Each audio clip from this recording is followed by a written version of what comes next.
First, I'd like to introduce myself for those of you who haven't met me. I'm a new professor in the School of Physics, and I got my PhD degree from Harvard working with Professor Avi Loeb. And I'm very interested, thank you. Yeah, it's my great pleasure joining here at Georgia Tech. And I'm very interested in working on planets, black holes, and also stars, and I hope to have more interactions with you guys very soon. So today we have the great pleasure, great honor to have Professor Avi Loeb visiting us today.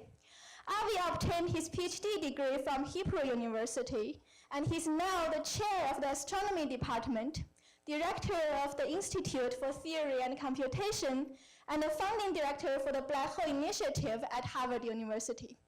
And meanwhile, he also chairs the advisory committee for the Breakthrough Starshot initiative. And he also serves as the science theory director for all the initiatives of the Breakthrough Prize Foundation. So Avi has a very broad research interest, including the first stars in the universe, the black holes, and also the search for extraterrestrial life. And based on his great contribution in astrophysics, Avi was recently selected as one of the 25 most influential people in space by Time magazine. So today, we have the great pleasure to have Avi here telling us about the very interesting frontier on the case for cosmic modesty related to life in the overall universe. Thank you.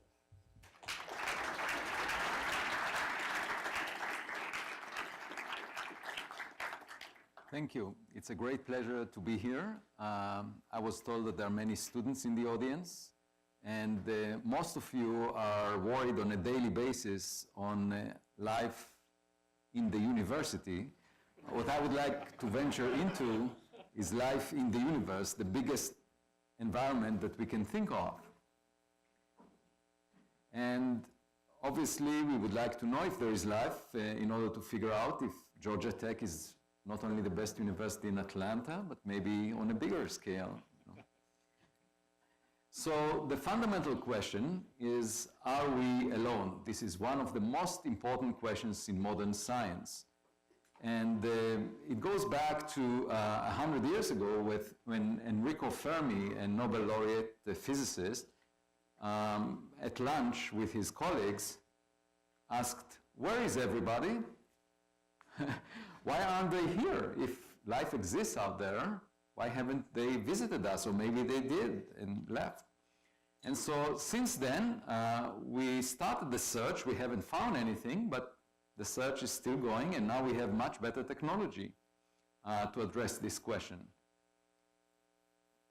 So when you look at this question, it's not a question that is the motto of a dating site. It's actually a fundamental question in modern science. And there are many reasons for us to be modest. My mother used to tell me that modesty is a great virtue, but after spending 30 years as a professional astronomer, I found one additional reason, and that's the richness of the universe around us. When you see how many things are out there, you realize that you're not special. And that's the perspective I would like to take today, making the point that we should adopt a modest perspective given this big environment that we are embedded in. Now, when you go back centuries, you find out that people thought that we're at the center of the physical universe. The picture that they had in their mind was that the Earth is at the center, and there are all these spheres around us. And that view was very flattering to many people, especially the church. And because humans occupied a very special place in the universe. It's still true that if we look around us, we see the universe being roughly spherically symmetric, but we are not at the center of it. By now we know that any point in the universe looks pretty much the same on a very large scale, that everyone is at the center of the universe. And so by now, after Copernicus we realize that we're not at the center of the physical universe. But if you ask many of my colleagues that are doing mainstream astronomy, many of them would say that it's quite possible that we're at the center of the living universe, of the biological universe, in the sense that we're special and that Earth is very rare. And all of this is, so they didn't really learn the lesson from the Copernican revolution, but all of this is quite understandable given that it's a human tendency to think that we're at the center of things. When I looked at my daughters when they were much younger, when they were infants, they tended to think that the world centers on them. And as they matured, they realized that they got a better perspective about life and realized that no, they're not at the center. And it was a miniature of human history to view that.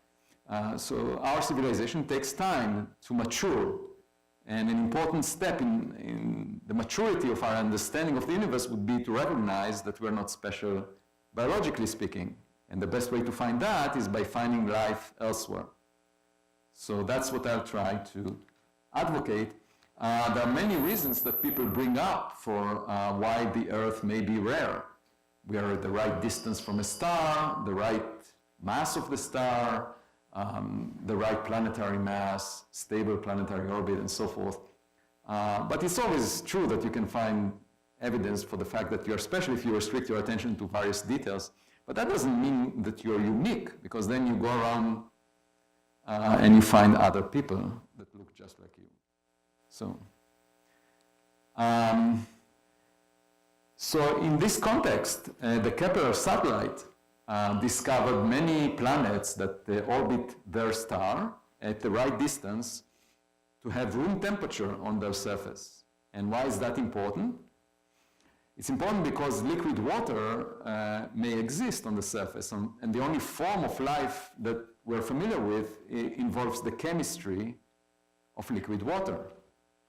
Organic molecules in liquid water, and that is possible only if the surface temperature is roughly the room temperature. If it's too cold, the water would freeze. If it's too warm, it will evaporate. And so you can see here examples of planets being illuminated by a star with a very similar surface temperature to that of the sun. The Earth is right here, and you see all these planets, by now we know that about a quarter of all the dwarf stars in our galaxy, which make up most of the stars in our galaxy, have a planet like the Earth in the habitable zone around them.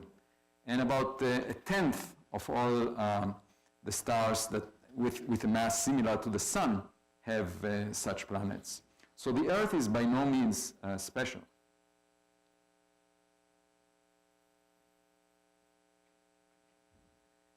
And our civilization right now reached a major milestone in the sense that we developed a technology that allows us to search for life on other planets. And what I would like to advocate is this principle of cosmic modesty.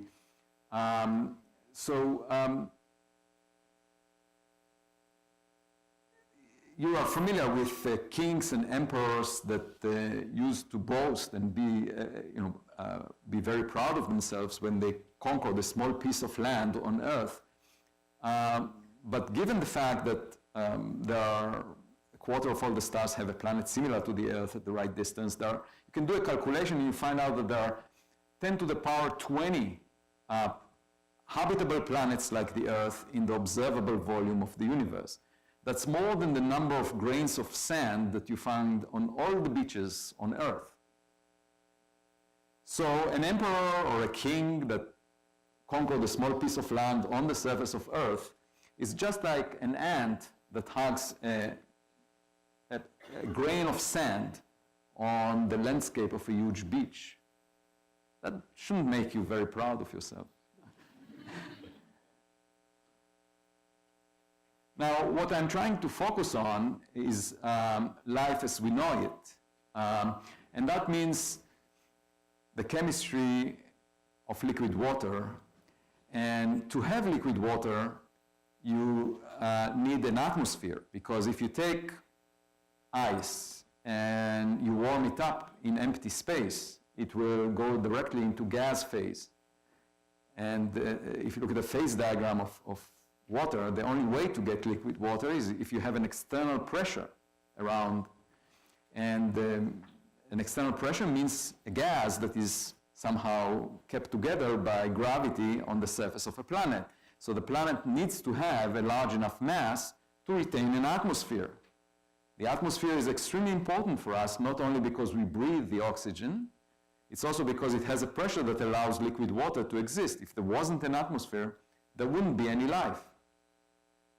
And so what you need is a big enough planet that it can hold on to its atmosphere such that liquid water will exist on the surface. And there is a warning sign. Mars, it has about 1/10 of the mass of the Earth, and it doesn't have an atmosphere, and we don't see any creature crawling on its surface. At least right now.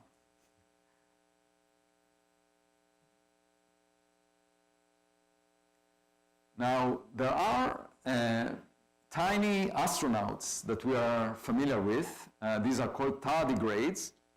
These are called also water bears. They are microscopic size, less than 1 millimeter in size, and they live everywhere in ponds on Earth, and they seem to sustain extreme environments. So when about a decade ago there was a space mission that took some of them to space, and they suffered dehydration, and they were exposed to extreme ultraviolet radiation, cosmic rays, and when they were brought back to Earth after a week and a half or so, half of them continued to reproduce perfectly healthy embryos, and if you put them under extreme conditions like a few degrees, 10 degrees Kelvin, or boiling water, they can survive it for a limited amount of time, and then you put them back into water, they live happily.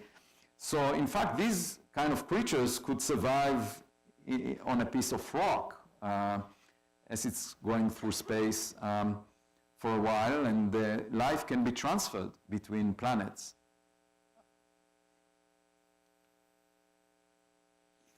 And just over a year and a half ago, astronomers discovered a habitable planet around the nearest star. It's called the Proxima Centauri, 4 light years away, and also a planetary system of 7 planets around another star that is a little bit farther away, 2.5 times farther. And you can see the planets here. 3 of them, E, F, and G, are in the habitable zone of this star. So they are several tenths of times closer to the star than the Earth is from the Sun, simply because the star has only 8% of the mass of the Sun. So it's much fainter, and you need to get closer to the furnace in order to keep yourself warm. And so the habitable zone is much closer in. And you can see these planets in comparison to Venus, Earth, and Mars. We don't know if there is life on them, but this system is only, it's only 30 light years away or so, and we can easily look for them. And so an interesting goal would be to look at these planets in more detail and perhaps try to figure out if there is life, if they have an atmosphere, and if there is evidence for oxygen, for example, in the atmosphere, since these planets are transiting the host star, so you can look for the little bit of light that is passing through their atmosphere, and by that search for the fingerprints of molecules that are indicative of life. What you see in this plot is the size of those planets, and these are the different planets in the Trappist One System. The 3 habitable ones are 1E, 1F, and 1G, and there are sort of bluish colors here, and they have roughly the size and the mass of the Earth, and they are in the habitable zone. Now, the lifetime of the star, since it has only 8% of the mass of the Sun, the lifetime is much longer than the current age of the universe. These are nuclear, you can think of a star as a nuclear reactor that burns the nuclear fuel, and if the star is less massive than the sun, then it's cooler, its interior is cooler, so it burns more slowly. Turns out that it lives much longer. Even though it has less fuel, it burns it much more slowly than the sun. And so the most common stars are about 1/10 of the mass of the sun, and they can live for up to 10 trillion years, 1,000 times longer than the sun. It just so happened that we live next to a star that has roughly the age of, has a lifetime comparable to the age of the universe today. But if we wanted to be close to a star that will burn for a much longer period of time, then either Trappist One or Proxima Centauri would be very good candidates. Proxima Centauri has 12% of the mass of the sun. So the sun is, here is the mass of the star and the lifetime. The mass of the sun is 1 solar mass by definition, and Trappist has 8% of that, and the lifetime is 1,000 times longer than the lifetime of the sun. And so this factor of 1,000 means that in the distant future, stars like Trappist One will be the only ones around. If you go into the past, you can find the time when the very first stars formed in the universe, and that was when the universe was about 100 million years old. So about a factor of 100, 1% of the present age of the universe. That's when stars started to form in the universe. So an interesting question to ask is, well, we find life around the sun today. Did it start much earlier? And if so, how early in the evolution of the universe did it start? And how far into the future will it continue? And when is the most likely time to find life in the universe? Is it today around the sun or in the distant future? And so that's what we calculated, the likelihood of life, assuming that every star has some probability, a constant probability to have a habitable planet around it. Then you just follow the star formation history and include the lifetime of stars to figure out how many stars will exist at any cosmic epoch, and then figure out, what is the likelihood per logarithmic time interval of finding a habitable planet in the universe. And if you allow all stars to have habitable planets, then it turns out that it's in the future. The probability peaks. That's the black line here. So when the universe ages by another factor of 1,000, that's when life would be most common, simply because that's the longest period of time that we have for stars to shine. But if you allow only stars like the sun to host life, then now is the peak of the probability distribution, the likelihood. So you might think this is an academic exercise, and often you find professors working on questions that sound as if they are similar to asking how many angels can sit on the tip of a pin. But this is not a completely hypothetical question, because we can actually check whether low-mass stars have planets with life on them. We can look at Proxima Centauri or Trappist One and figure out whether we are in a very special environment around the sun, or whether indeed all the low-mass stars are hazardous for life. There is a good reason for that, because the planet is very close to the star, so it's exposed to a much stronger pressure of the stellar wind that could strip the atmosphere off the surface of the planet. And also these low-mass stars have flares when they are young, so that could also be hazardous for life. But we can figure out whether these nearby low-mass stars have life on them.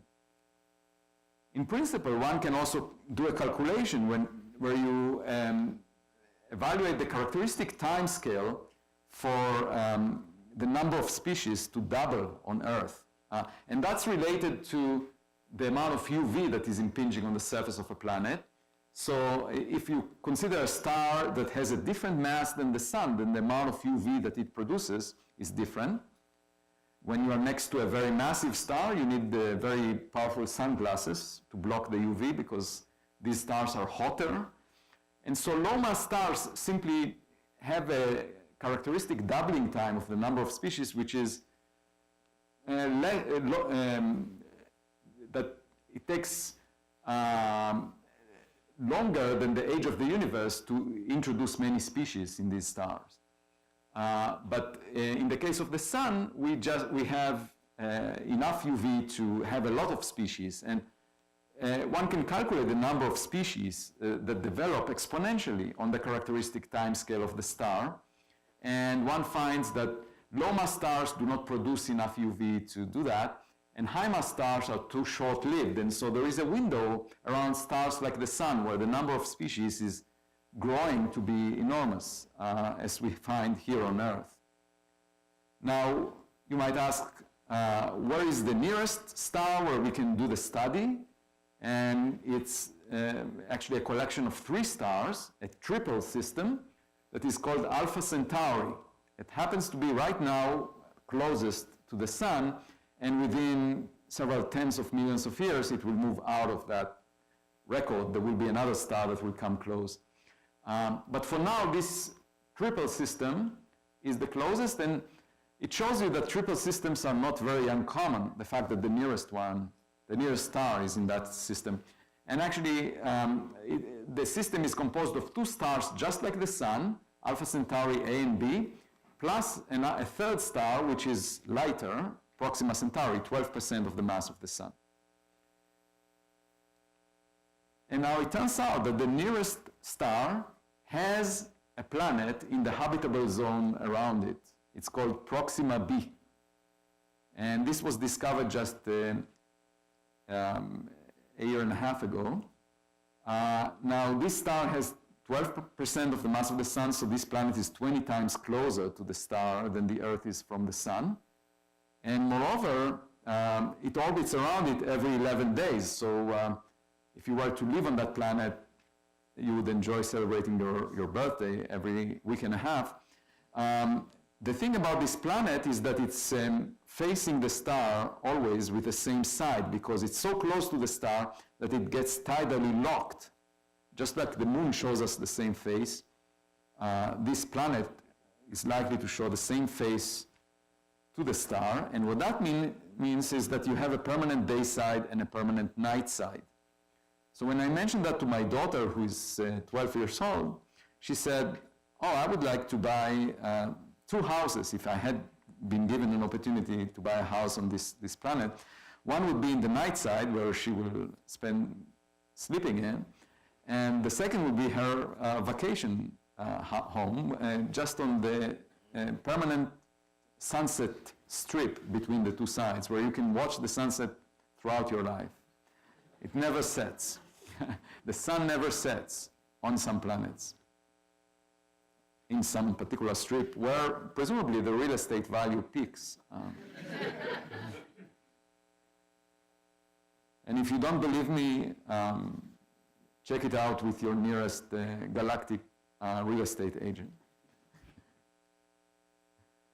So the key question is, does Proxima B have an atmosphere? Because without an atmosphere, we will not have life as we know it. And there is a simple way to tell.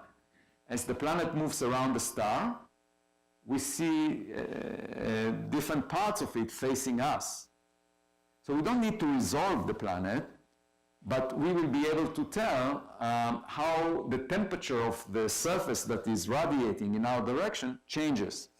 So when we see the night side, we will see a cold surface in our direction, and when we see the day side, we'll see a warm, depending on the orientation, of course, of the Earth. The temperature contrast between the 2 sides can be figured out from the variation in the emission temperature, or the color of this system. It's a small variation because the planet reflects a small fraction of the light of the star. So if you're not resolving the planet, you're just collecting the light that you get from the planet, emitted by the planet, plus the reflected light, plus the starlight. So the mix of all 3 will show a small modulation as the planet moves around the star, and from that you can infer the temperature contrast of the planet. And in principle, the hot day side will be much hotter than the cold night side if there is no atmosphere, if it's just bare rock. But if you put an atmosphere, it will moderate the temperature contrast because the atmosphere transfers heat. There will be winds, very powerful winds. And so In principle, you can tell the difference between the temperature contrast of bare rock and rock dressed up with an atmosphere or with oceans. And that will be doable within a few years with a James Webb Space Telescope that is scheduled for launch in the middle of 2019 at the moment. So we just need to wait a few years. And as I mentioned, real estate value is likely to peak just in between the day and the night side. This is a photo that I took last summer when we visited Hawaii, where I had the inspiration for this thought about the sunset, the permanent sunset strip. I thought, how nice would it be to be in a place where you don't lose this sight after a few minutes, when it lasts for a lifetime. You know. As it turns out, we had a visitor a few months ago. I don't know if you saw it in the news. This was a visitor from outside the solar system, the first piece of rock that was discovered to enter the solar system that was not born in the solar system. How do we know? Because it's moving too fast. It's actually not bound to the sun, so it has a positive energy. Its kinetic energy is larger than its gravitational potential energy. So we see that its orbit is bringing it to the proximity of the sun and then taking it far out, and it will leave the solar system. Now what's special about this one is from the light curve of the reflected sunlight, we can tell that it's 10 times longer than it is wide. And the most extreme object within the solar system before this one was found to have roughly a 1-to-3 ratio between the length and the width. So the very first visitor looks quite unusual. So it's sort of like having dinner at home and inviting people from outside, and suddenly the first person that comes in from the street seems to be extremely different. Then you realize, well, it can't be that that's the only person that looks like that. There must be a population of people. So, so this makes us rethink the nature of, first of all, how such an object could have been made so elongated. Is it due to its travel over time? And it was so weird for me that the first thought that I had in my head was maybe it's a probe sent to us by some extraterrestrial civilization. So we actually tested for that, and we put a limit of roughly 1/10 of the transmission of a cell phone on the radio transmission from this object. So it's probably just a piece of rock. But it's amazing that you can get such a good limit, 1/10 of a cell phone, on an astronomical object with existing radio telescopes, just to show you how powerful is radio astronomy. Now this object, in principle, could transfer life from one planetary system to another. And the way it can do that is because the Sun and Jupiter act as a fishing net. So there are two bodies, the Jupiter moves around the Sun, and if a third body, like this piece of rock, passes through, in principle it can give some of its energy to Jupiter if it passes close enough. And as it loses that energy, it will get bound to the Sun. So that's a way of trapping objects by the Jupiter-Sun system. And the solar system acts as a fishing net that collects fish from the interstellar space. And by examining the fish that it collects, you can learn a lot about what's out there. And so that's an interesting opportunity to figure out are there such objects in the solar system that were captured? And it turns out that Alpha Centauri A and B act as a much more effective fishing net because they have both a solar mass rather than Jupiter having 1,000 of a solar mass. So we calculated that you could have an Earth-like planet captured in the Alpha Centauri A and B system in the same fashion.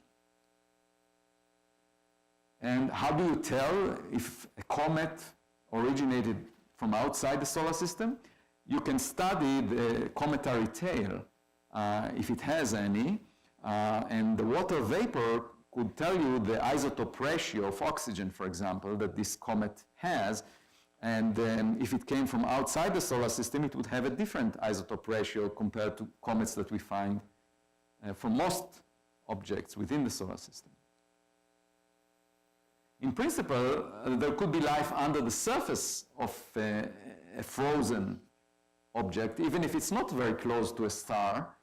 And one can calculate how thick is the layer of ice that forms around.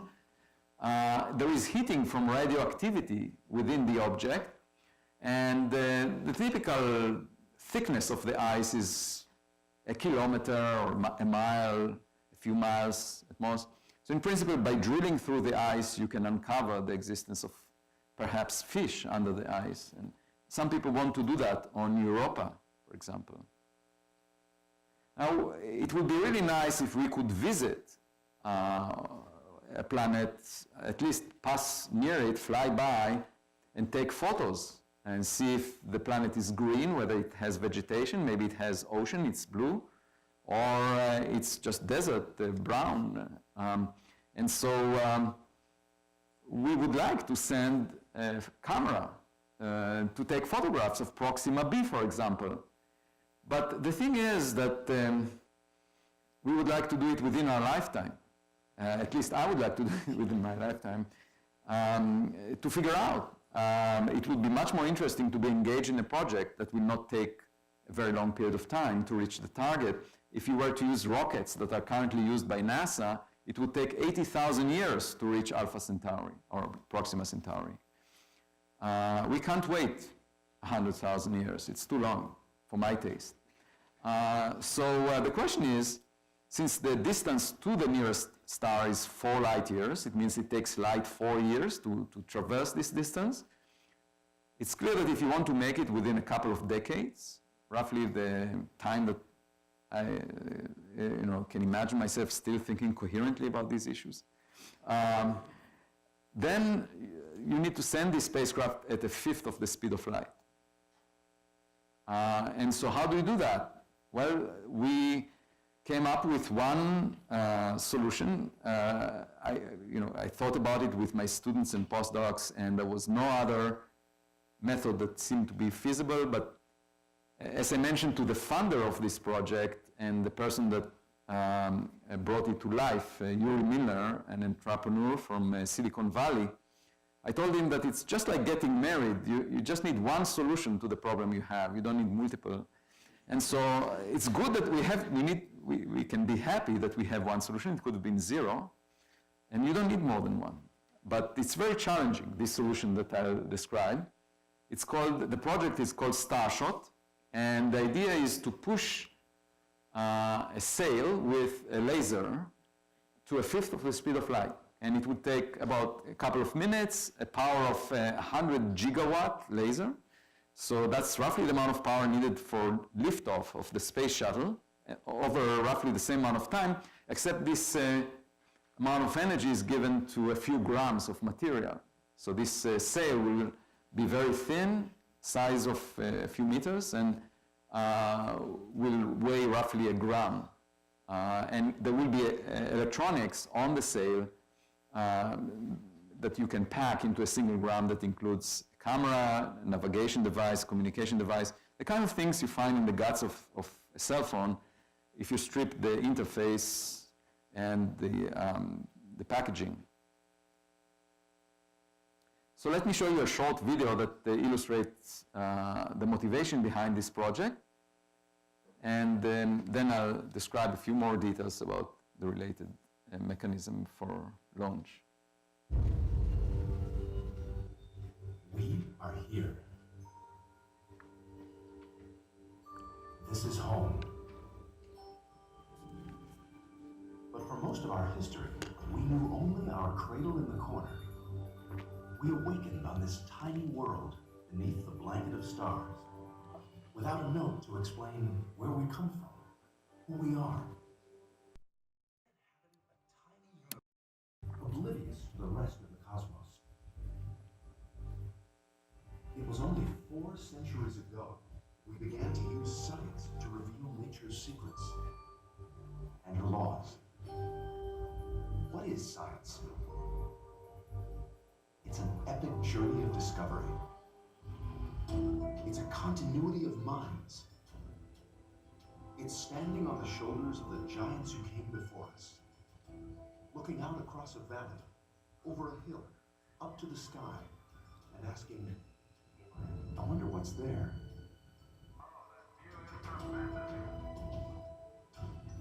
It allowed us to look across space and time,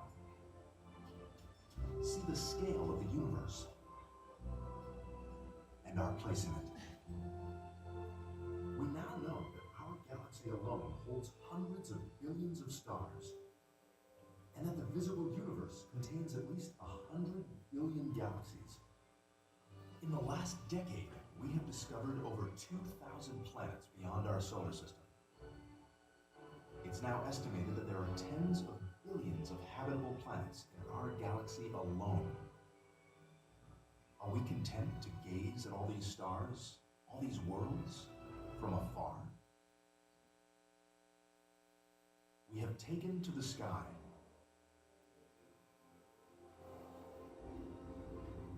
We have stepped off the earth.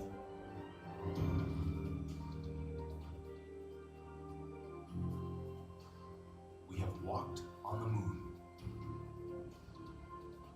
We have landed on planets and comets, and ventured to the edge of deep space. Where now?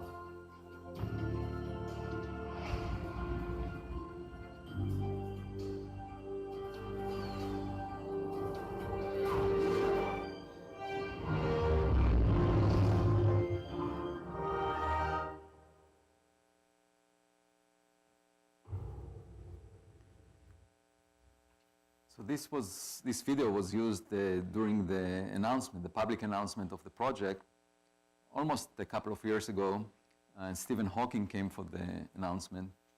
And the physics behind is similar to a sailboat that is being pushed by the molecules of air bouncing off the sailboat. Here we're talking about light, the particles of light bouncing off the sail. So it's pretty much the same. And you can see the schematic illustration. The idea is to release a sail in space, and we can do that once a day when it's above the sight of the laser. And then the challenge is to create a coherent beam of laser light that is focused on a few meters of the sail and pushing it to a fifth of the speed of light over a distance that is roughly 5 times the distance to the moon over a couple of minutes.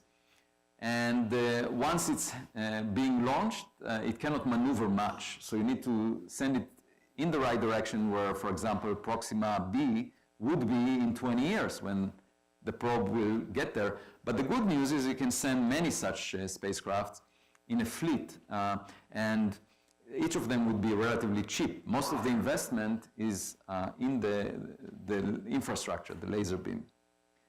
And then once this spacecraft gets close to the planet of interest, it will take photographs of it with the camera on board, and then transmit them, send them back all the way to Earth. And then it will take another 4 years for the light to reach us. So altogether 24 years, if you're optimistic. And then, I mean, the spacecraft will send it in the direction of the sun. Doesn't need to be more precise because the beam spot is larger than the Earth-Sun separation. And then there would be a detector on Earth that collects some of the photons and converts it to the image that was taken. So that's the concept. And that, of course, is what we are contemplating, but it led me to think about maybe if there is another civilization that is much more advanced than we are, they already mastered this technology, if they had 1 billion years of time. In fact, if we ever establish communication, it would be interesting to ask them for answers to questions that we haven't been able to solve, because it would provide a shortcut for us. It could save us 1 billion years of science and technology development. It would feel like cheating in an exam, because you're, but on the other hand, the temptation for finding deep, questions to deep, answers to deep questions is difficult to decline. And I think that would be the greatest benefit that we can have, that we will learn, although it would look as magic to us at first, probably. And if there is another civilization that has such a powerful beam to push a light sail and potentially not necessarily only to go to the nearest stars, but also visit sites within their planetary system or deliver cargoes between an Earth-Mars analog on a short time scale.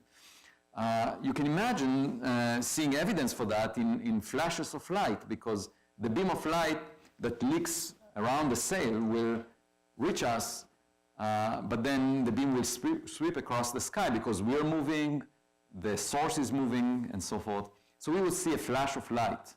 And that is an interesting search that one can make for extraterrestrial civilizations. If you want to search for primitive life, the conventional approach is to look for planets that transit the face of the star. So they pass in front of it, and when they cross the face of the star, they block a small fraction of the light from the star, and some of the light goes through the atmosphere of the planet, and you can take a spectrum of that light and infer the fingerprints of various molecules from the absorption of those molecules in the spectrum. And so that's a good way for searching, for example, for oxygen. Molecular oxygen would not exist in the atmosphere of the Earth if not for life. It's very reactive. It would go away within 1 million years. So finding molecular oxygen in combination with other gases like methane and other gases could tell us that there is probably primitive life, at least, on that planet. And the difficulty is that the size of the Earth is roughly 1% of the size of the Sun. So in terms of area, the Earth blocks only 1% squared, which is 10 to the minus 4, 1% of the area of the Sun. And the atmosphere is even occupies a smaller area because it's a very thin sliver around the Earth. So you have a contrast problem in detecting the fingerprints of the atmospheric absorption of the Earth. However, if you have a star that is roughly the size of the Earth, it's much easier, and such a star exists. It's the end result of the evolution of the Sun.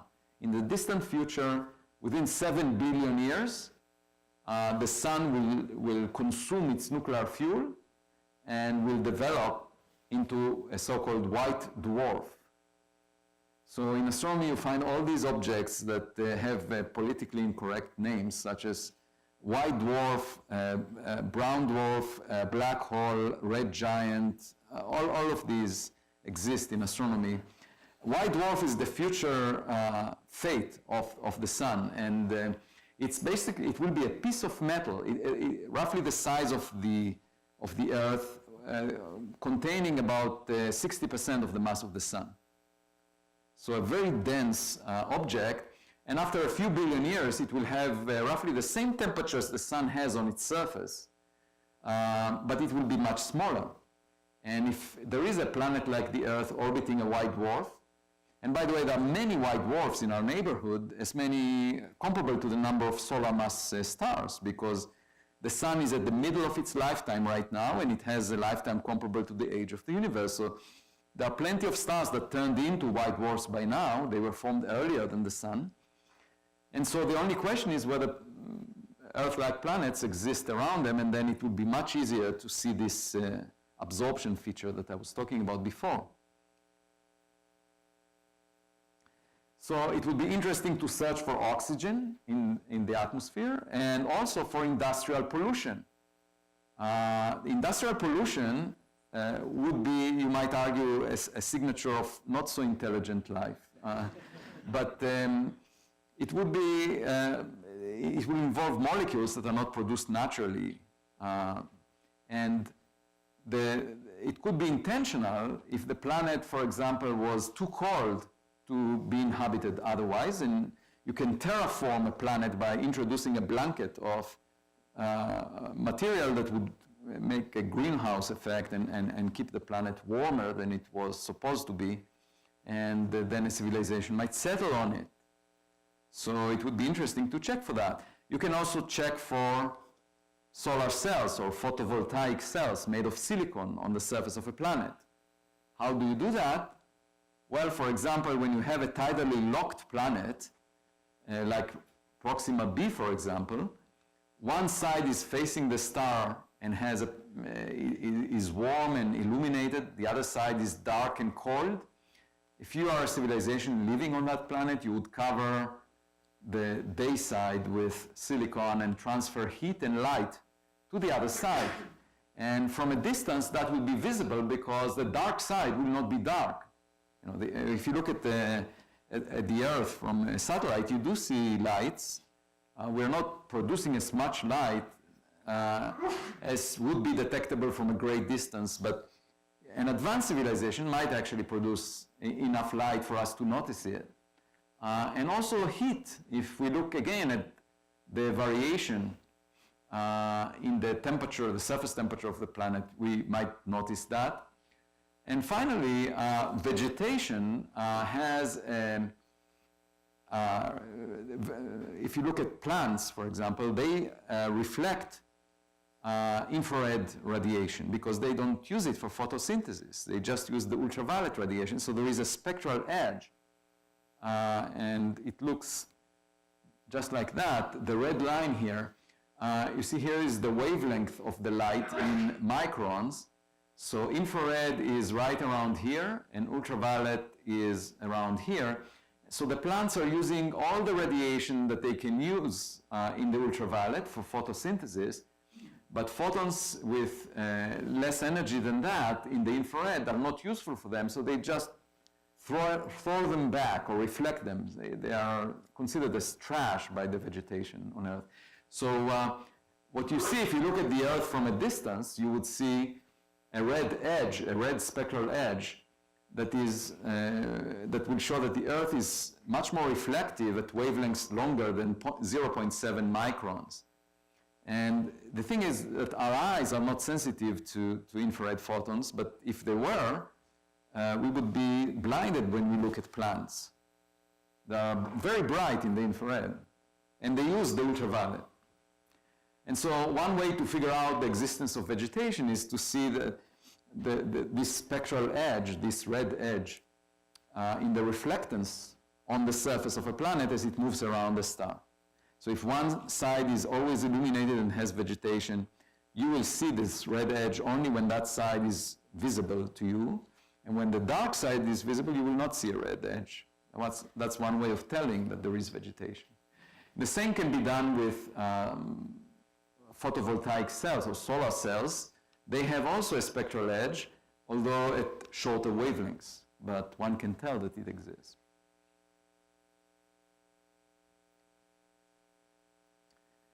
And finally, I'd like to comment on things that we find here on Earth that affect our life.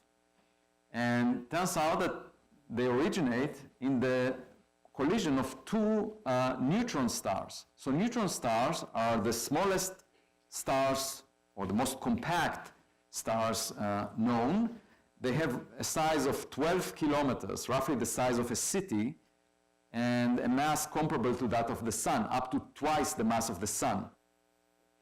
And not only that you find neutron stars on their own, some of them are spinning around their axis, and you see powerful radio waves emitted from the axis, so they act as a lighthouse, and you see them coming back periodically into view, and these are called pulsars.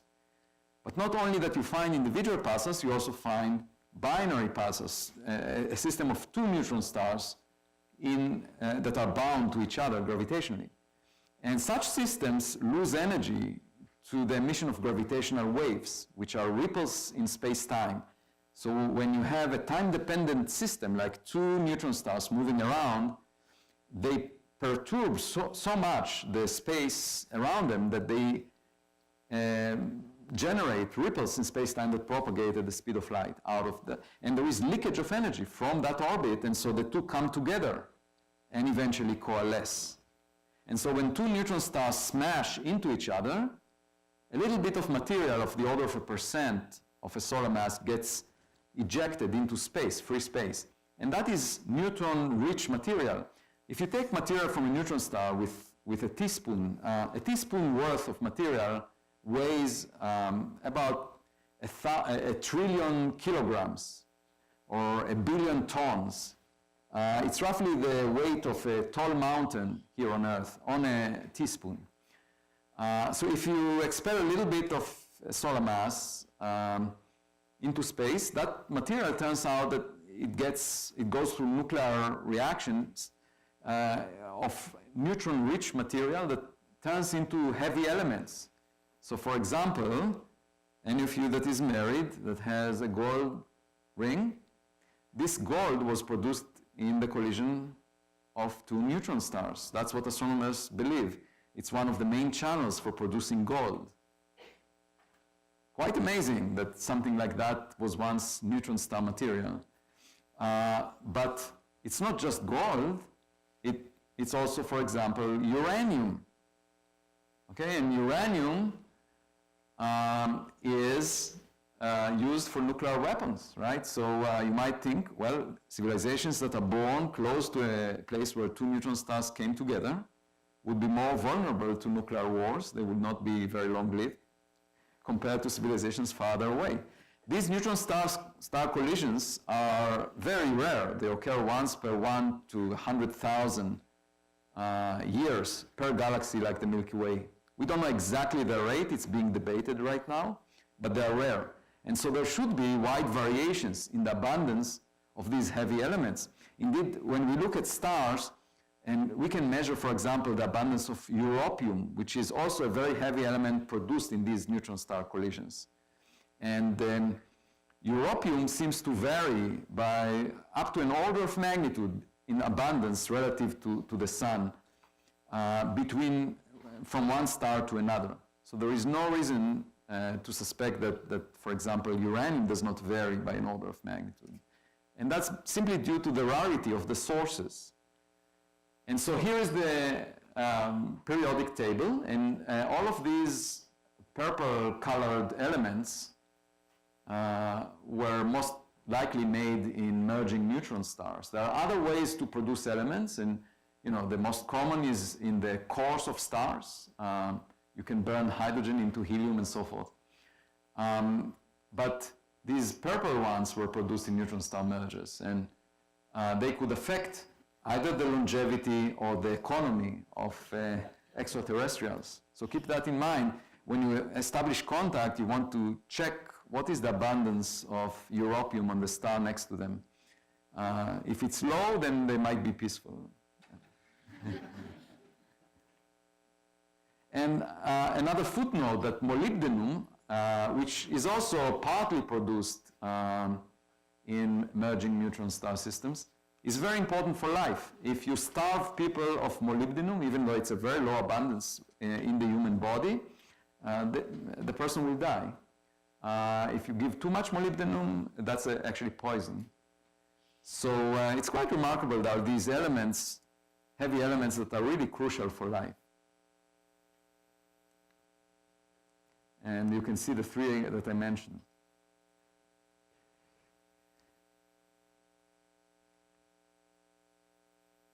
So a cosmic perspective about our origin teaches us modesty.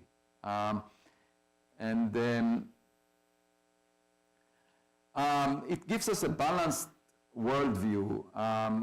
The heavy elements that make our bodies were produced in a nearby supernova material in the interstellar medium that assembled to make the solar system.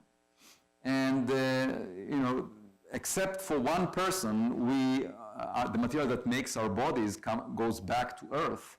The one person is Clyde Tombaugh, who discovered Pluto, and whose ashes were put on the New Horizon spacecraft. So it's making its way back to space. So that's the only person that goes back to the interstellar medium right now.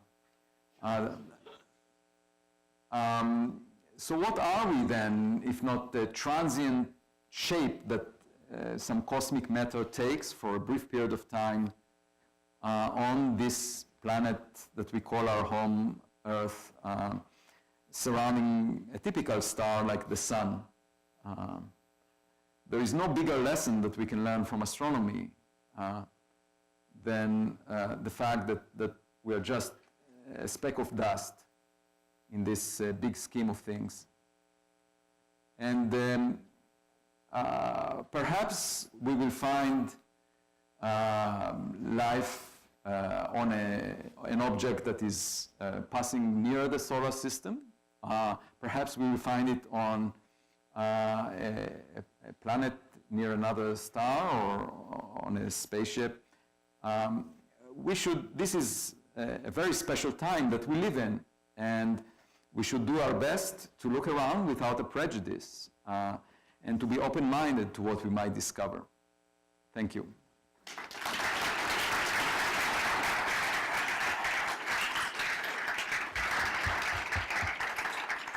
Thank you, Avi, for the wonderful talk. So now questions.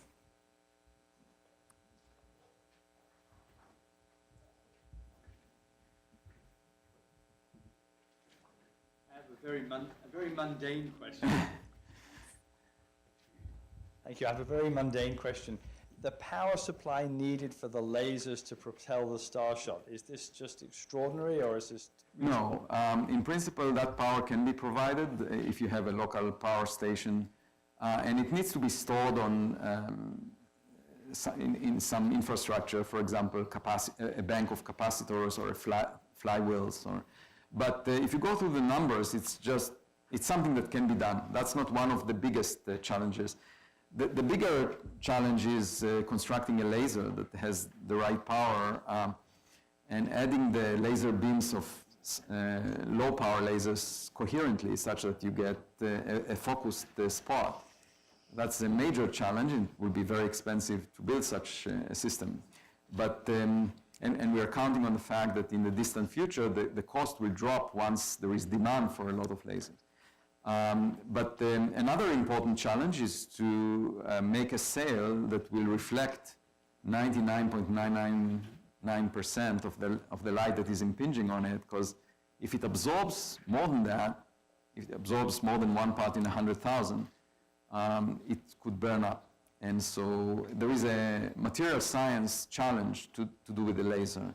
So the first step of the project, we are trying to address the laser issue of adding coherent beams and then the sail challenge first. And there are already about a dozen experimental groups that submitted proposals and are being reviewed and are being considered for funding for the first challenge. And then the hope is that as time goes on, we will develop the technology within the next decade to a level that will inform us whether it's worth pursuing further.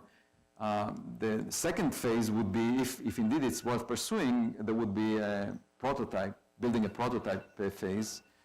And that would also last about 10 years, and then eventually the final system. So, thank you.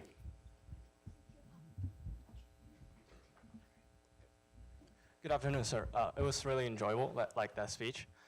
So I want to ask this question because you brought this up. Like, if we meet alien civilization, we can probably learn from their technology, learn from their knowledge.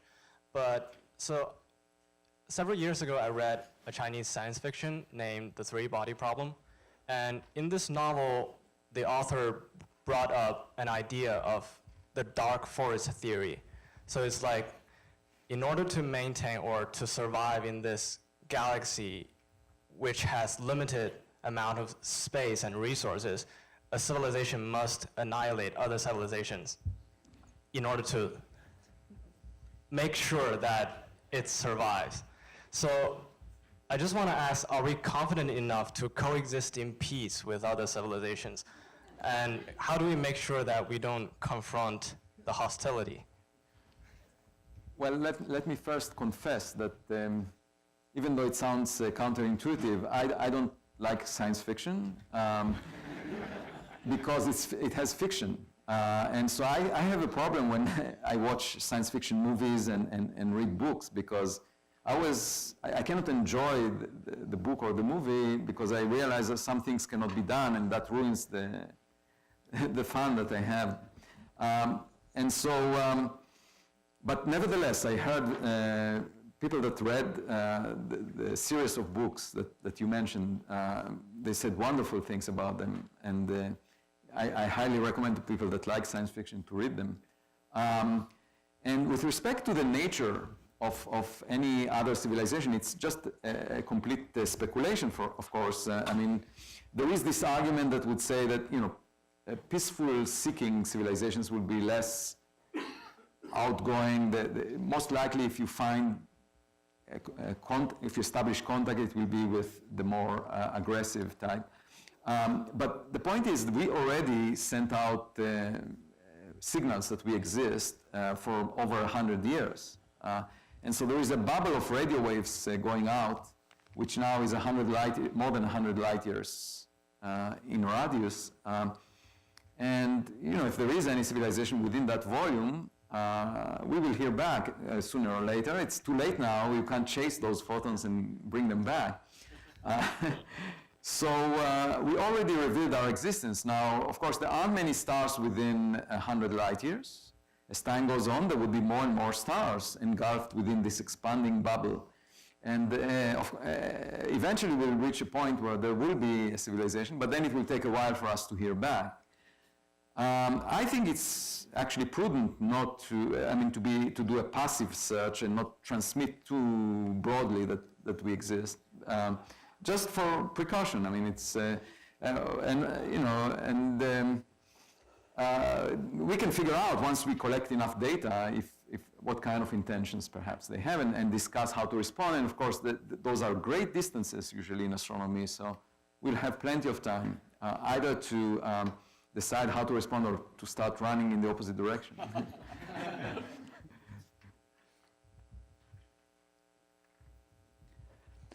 Thank you for sharing with us your expertise. Now, in your opinion, as a fundamental physicist looking at life, what is consciousness if but a bunch of rare earth or rare elements that came out of supernova or other galactic explosions traveling? Well, so biology is really remarkable, I think, in the sense that it's based on physics, but it's the way that the system is organized. And in biology, somehow nature found ways to construct systems that are much more efficient than we currently can with modern technology. Like, think about the human brain, how complicated it is, and some functions cannot be done yet with computers. They will be done eventually with artificial intelligence, the way it's going. But right now, there are still some benefits to human thinking. We will be out of a job eventually when computers will write our papers, I guess.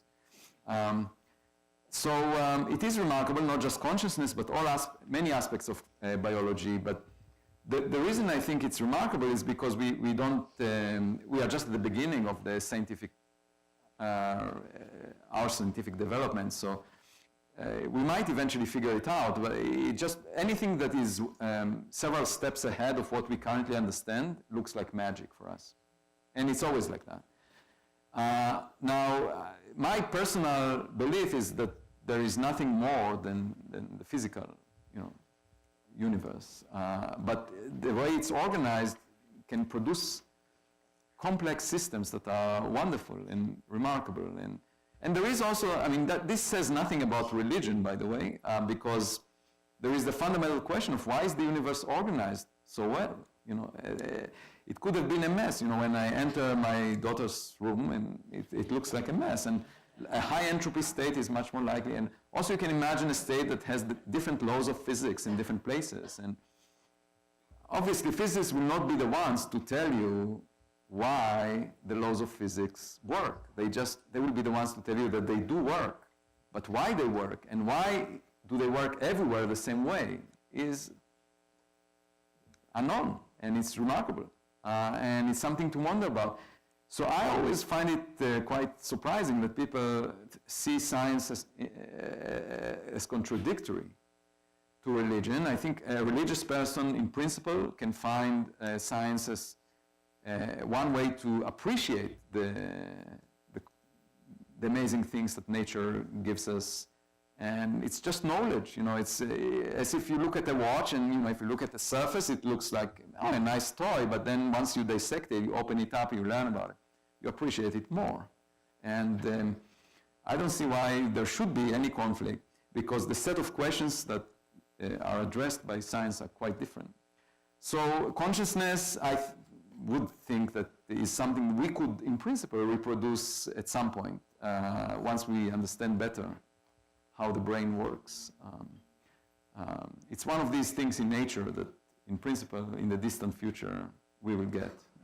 That's my hope. But you know, it's also possible, if you look now, we get hooked to devices. So people, you know, you see young people that are constantly hooked to their cell phone, and you might ask, what will happen in the distant future if you extrapolate that? And will reality really matter? Because people will be they will be born and all the work will be done by computers or machines, and they'll just be hooked to devices and have virtual reality in front of them, and that will be it. That's the experience of living. And that will be really bad if it happens. Because create a super brain, a planetary scale brain. well, that appears in some science fiction movies. Yeah. It's all about organization. Right. So my question is, you said that it's going to take about 25 years for that project to occur. Is that also allowing for the time for the building of the project itself, the construction of the... Well, that's an optimistic assessment for how long it will take. If everything were to work and the technology seems to be promising, and then we can build a prototype, and then you know, it's quite possible it will take much longer. But the important thing is to make the first steps in that direction, so that your generation or future generations will be able to benefit from it. Because if we never take any step in the direction of visiting other stars, we are stuck on this planet, and it's very likely that the conditions will deteriorate, either because of our actions or because of some nearby astronomical event or an asteroid impact. So we should contemplate the possibility of visiting other places and figuring out how to transfer our civilization at some point in the distant future there. And it doesn't need to go through a step where you put humans on a spacecraft. It can go through a step where you send 3D printers to a place that will reconstruct the human DNA on that. That saves you the trip. And I heard that it's very boring to, you know, even if you travel at a fifth of the speed of light for 20 years to just be in a spacecraft, and, you know, I wouldn't do that probably, you know. I'm sorry, but I have a follow-up question. And you said you're going to send, is it just one satellite or spacecraft, or is it a swarm? It's one per day that in principle one can send. And the idea would be that the spacecrafts are very cheap. You know, it's roughly the cost of a cell phone. And so most of the investments, most of the financial investment is in the infrastructure, which is, we hope, will be of the order of one of the big science projects like CERN or the James Webb Space Telescope of all the 10 billion. But that assumes that the cost of lasers will go down as you need more of them. And the hope is, to have lots of spacecrafts launched during the lifetime of this project. One of the big challenges is, of course, related to policy, because it will be an international project and countries need to be given assurances that this cannot be used for any other purposes than launching spacecrafts. I mean, you can imagine countries worrying about this being used as a weapon. Thank you for giving such a clear and enjoyable lecture. I had a hypothetical question. If, say, so many years in the future, we fail to find life as we know it, where might scientists begin to look for life less like we know it? In other words, where might we redefine our definition of life itself? Well, that's an excellent question, and there is actually a path forward. So what we can do is laboratory experiments where we try, for example, different fluids. Other than water, you can try ammonia. You can check if there is a possibility for life in ammonia as a fluid that mediates reactions. Or you can still continue with water and see, try to produce a diversity of life forms in the lab. And some people are trying to pursue that goal of producing life in the laboratory. Right now, there is Jack Szostak at Harvard, a Nobel laureate that is working on that. And that's one way to move forward. And then once you develop it in the lab, you know what to expect in space. So it's not a shot in the dark. You can actually create in the lab something that then you look for. It's quite natural for us to look for things similar to us at first, because that's what we witness around us. Okay. Thank you, guys. Due to the time limit, we need to stop here. So let us thank again for the great lecture. Thank you, Avi.